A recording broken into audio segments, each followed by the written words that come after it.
पुढची एक मोठी बातमी। अहिल्यानगरमधील श्रीरामपूर आज सलग चौथ्या दिवशी बंद आहे। अहिल्यानगरमध्ये गुन्हेगारीच्या घटनांमध्ये वाढ झाली आहे। 11 जुलैला भर दुपारी शहरामधील नेवासा रोड परिसरातील लक्ष्मीनारायण हॉटेलमध्ये जेवणासाठी आलेल्या तिघांनी किरकोळ कारणावरून वाद घालत हल्ला केला। या हल्ल्यामध्ये गंभीर जखमी झाल्यामुळे आकाश दुबैया यांचा मृत्यू झाला। या प्रकरणी पोलिसांनी ओमकार डफाळ, सुरेश जाधव आणि यश जाधव या आरोपींना अटक केलेली असून या आरोपींसह यांना मदत करणाऱ्या सूत्रधारावरती मकोका कायद्यान्वये कारवाई करण्यात यावी। गेल्या 3 दिवसांपासून यासाठी शहरामध्ये बंद पुकारण्यात आलाय। महत्त्वाचं म्हणजे कालच्या बंदमध्ये शाळाही सहभागी झालेल्या होत्या आणि याच मागणीसाठी आज शहरातून सर्वपक्षीय महामोर्चाचं आयोजन करण्यात आलंय।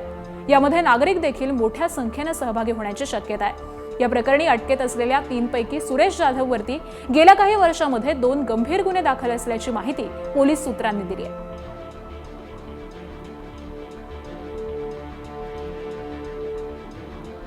आणि आज सगळ्या संदर्भामध्ये आपण अधिकचे अपडेट्स जाणून घेऊयात। आमचे प्रतिनिधी नितीन ओझा सध्या आपल्या सोबत आहेत। नितीन, आपण पाहतोय की श्रीरामपूर गेल्या 3 दिवसांपासून बंद आहे। मोठ्या प्रमाणात नागरिक संतप्त झाल्याचं दिसतंय। प्रशासनाकडून नेमकी काय आता कारवाई करण्यात येते? या नागरिकांना थांबवण्यासाठी नेमक्या काय उपाययोजना सुरू आहेत? आकांक्षा, निश्चितच जर पाहिलं तर गेल्या वर्षभरापासून श्रीरामपूरमध्ये छोट्या मोठ्या घटना घडत होत्या।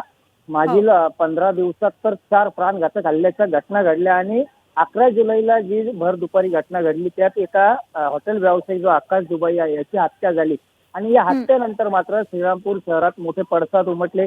गेल्या 3 दिवसांपासून शहर बंद आहे। आज बंदचा 4था दिवस असून आज महामोर्चा देखील काढण्यात येणार आहे। दरम्यान या सगळ्या प्रकरणी 3 आरोपींना अटक केली आहे। त्यांना मकोका लावावा आणि यांचा जो सूत्रधार आहे या आरोपींचा त्याच्या शोध घेऊन त्याच्यावर देखील मकोका लावण्याची मागणी जोर धरते।